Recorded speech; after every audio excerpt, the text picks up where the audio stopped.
Hello, and welcome to the Trans Agenda, a podcast by Trans Clinique. I'm your host, Nico, and I'm a trans man, and my pronouns are he and they. Every Thursday at 6 p.m. Pacific Standard Time, we'll be right here talking about the Trans Agenda. In this podcast, we'll delve into the unique challenges and experiences of trans folks, highlighting the voices of those who have lived it themselves. We'll explore issues such as navigating medical and legal systems, finding acceptance within family and community, and combating discrimination and violence. Our guests will share their personal stories and expertise, providing valuable insights and perspectives on this often misunderstood aspect of the human experience. Join us as we strive to educate, inform, and advocate for trans rights and visibility. Hello and welcome to the Trans Agenda. This is Xavier. Xavier, if you want to introduce yourself. My name is Xavier. I am a community leader and activist in community. Yeah, so tell us, Xavier, you're always running around doing everything. So if you want to tell us a little bit, what is everything? I feel like everything right now, list of projects would be, I would say first and foremost, the BayArea transmasculine calendar. I am a part of that committee, which just ensures that we get good folks to be a part of what we've started in getting transmasculine identified people to be seen and be acknowledged in community spaces. Yeah, and then you're also the social media for Pride, right? Yeah, so I'm doing the social media for Pride. Currently, right now, though, I'm focused on resistance contingent for San Francisco Pride. So making sure that things run smoothly so we can have a really good Pride this year. Yeah, and tell me a little bit more, what is the resistance contingent specifically? As a lot of people, chant so many times, Pride was a riot when it first began. And this is San Francisco Pride's way of allowing the community to come together and protest and, really talk about their differences in a way where they can be heard while exercising our amendments to be able to have freedom of speech. That's beautiful. Yeah, that's really cool. I'll definitely be there if I'm not dead from the after party the night before. But yes, I will definitely be there. So I'm excited for that. So on the Trans Agenda, we talk about being trans. And, we'd love to know a little bit more about your story. How did you come to find yourself? Mm-hmm. What was that like? What was your coming out process? I would say coming out wasn't, so easy, but I would say that it's definitely a story that I cherish very much. I, have experienced, transitioning a little later on in my 20s, but really just having a lot of male characteristics earlier in my life, which, kind of really gets into intersex identities. But I am still a trans person because of my experience. I was, as so many of us that are transmasculine, were identified or socialized as being women as children until we decided to take over and, run our own lives. And so for me, that came at 27 when I decided to medically transition.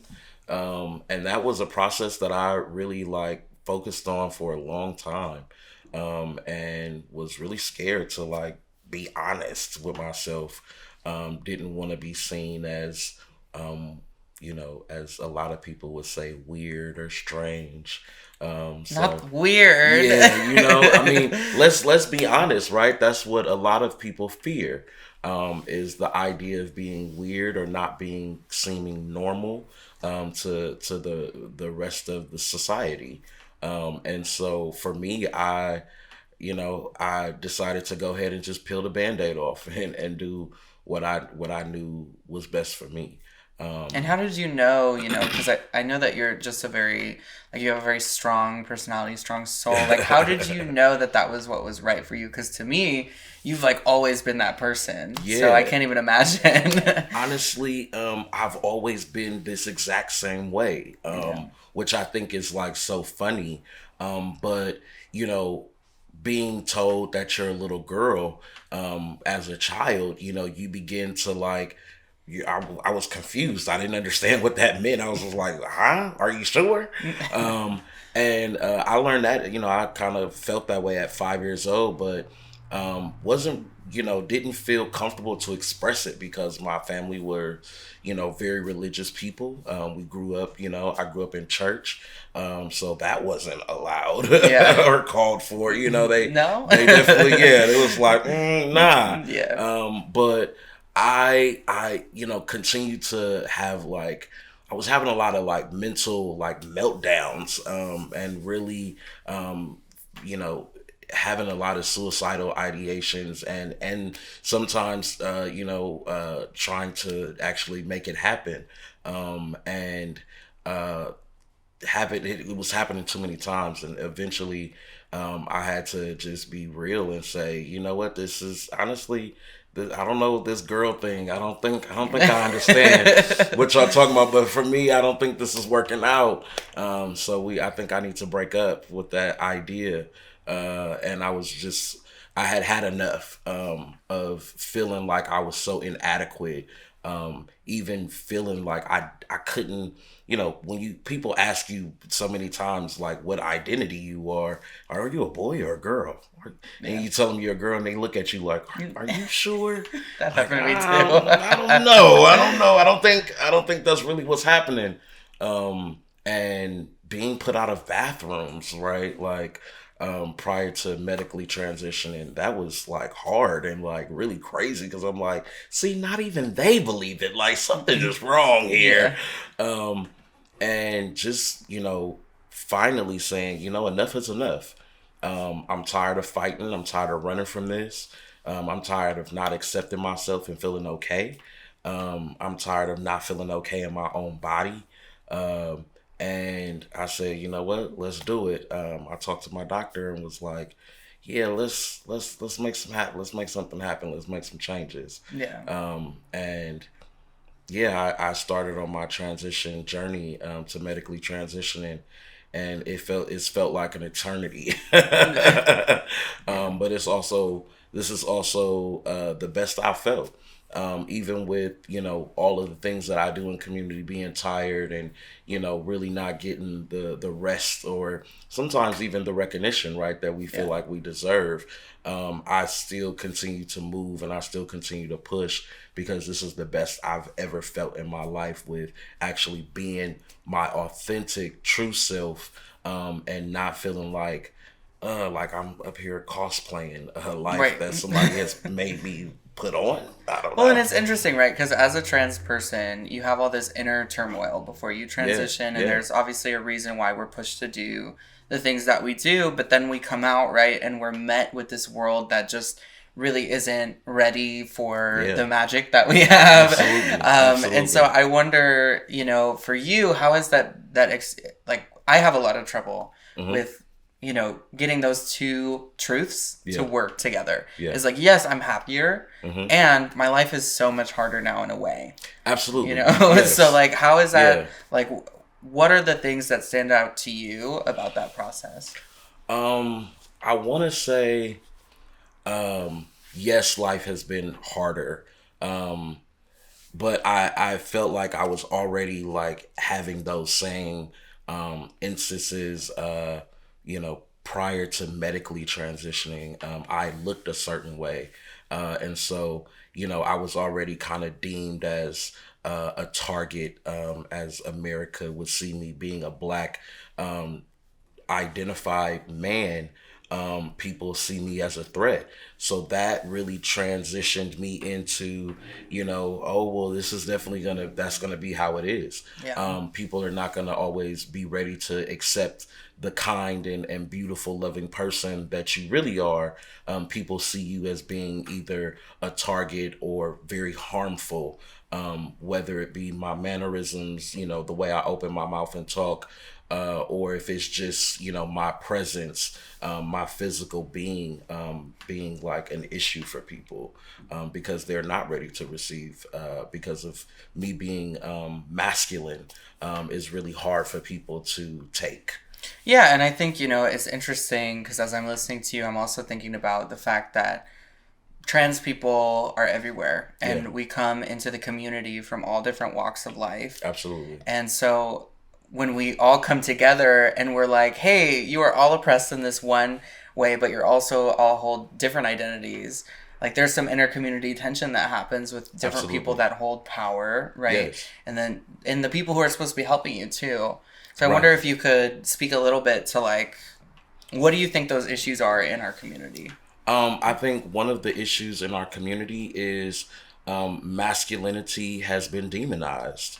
I think for a lot of us that are trans masculine, be it, out and, proud about it or living stealth, we are all demonized for being masculine or presenting a certain way. People would rather you be like, oh, hey, girl, rather than be like, hey, good morning, how are you? Or, like the assertiveness, they shy away from it or very afraid of it. And I think a lot of it has to do when it comes to our communities as a whole. I think it has a lot to do with what has happened, historically when it comes to cis men, and how cis men interact in the world, interact with, women or LGBT community. I think that it has put a very sore spot on people. But I also feel that people are not willing to necessarily walk away from it as a whole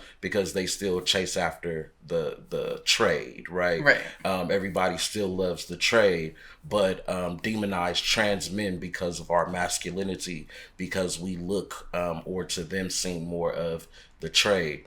So I definitely think that's like one of the parts of our community. I think the next part is, there's this thing where we talk about diversity and inclusion, and I think it's just something that people like to say. It's just a thing that goes together. Oh yeah, we're diverse and we include.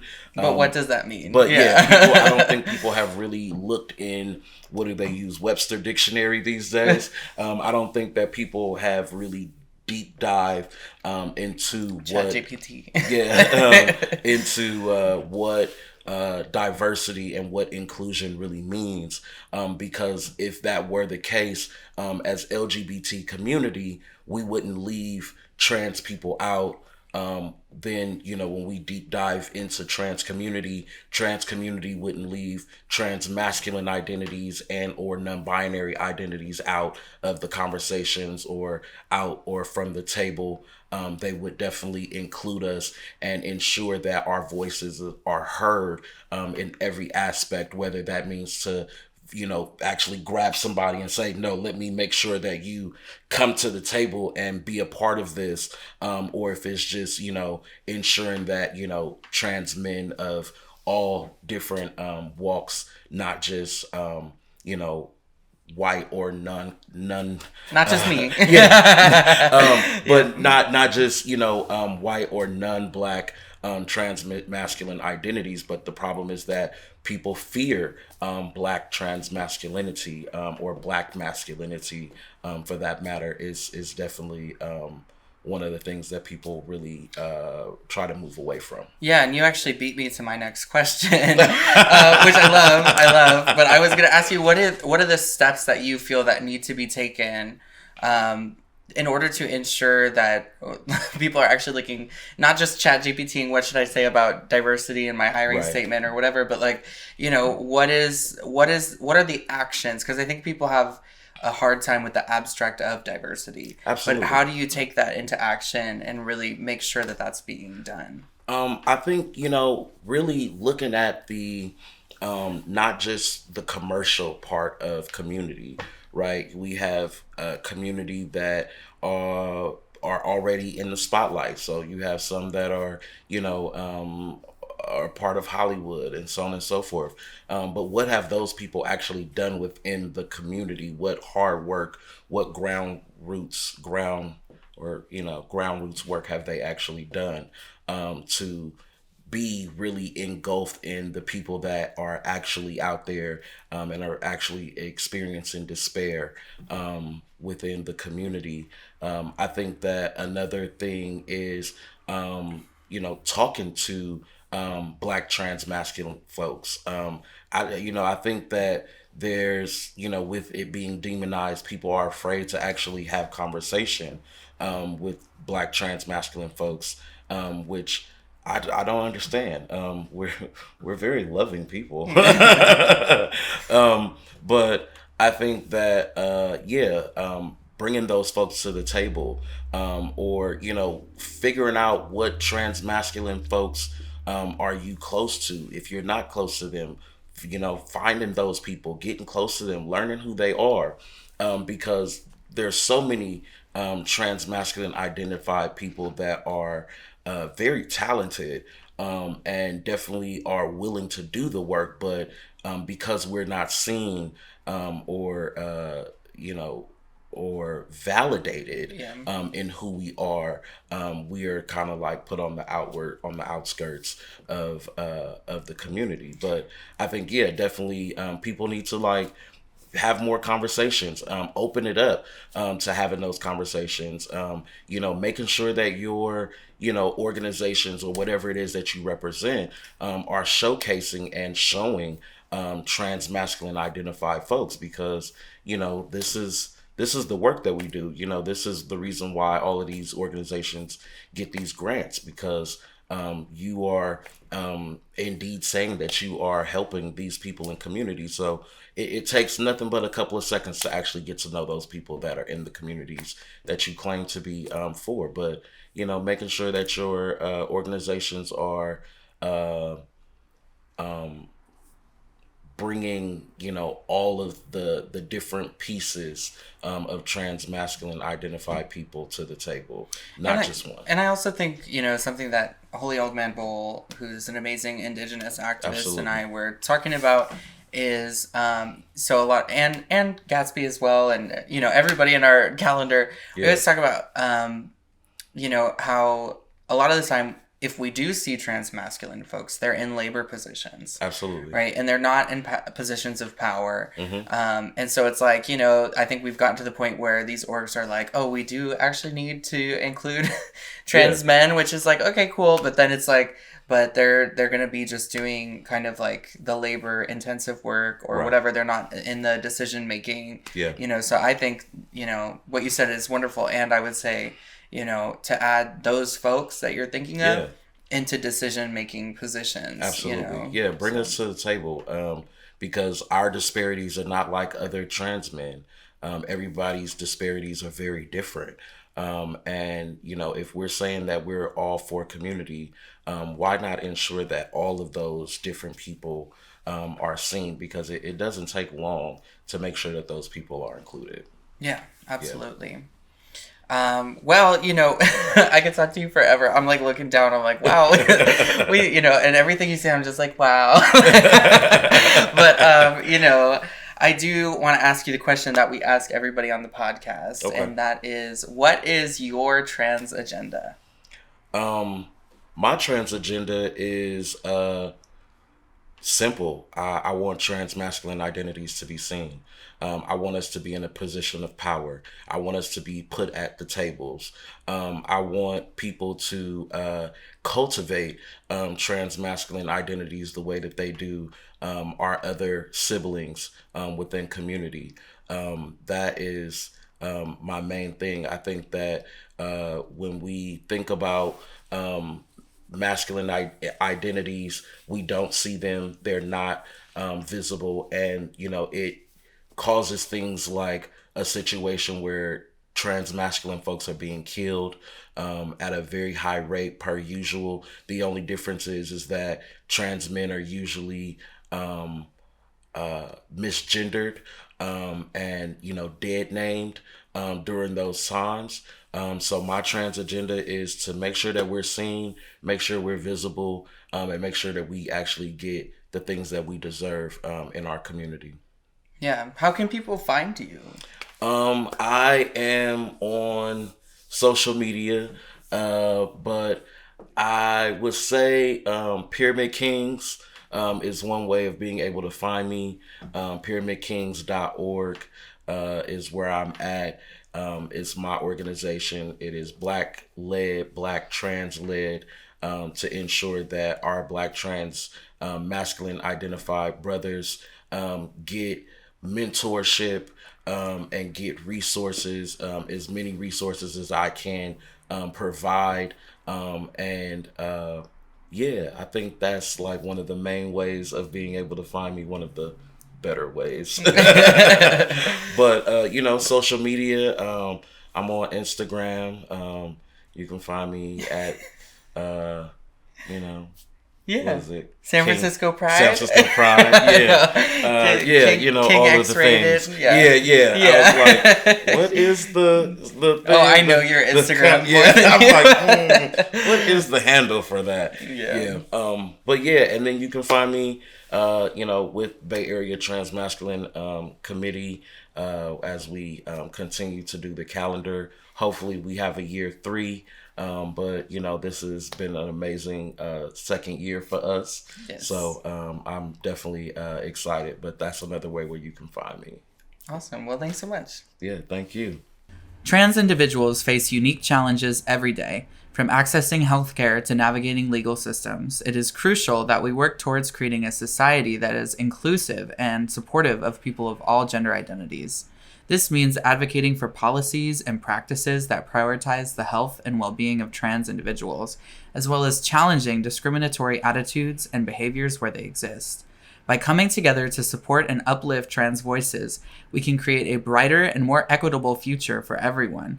Thank you for listening, and let us continue to work towards a world where trans individuals can thrive. Follow us on all social media platforms @transclinique, and don't forget to like this video and hit the subscribe button.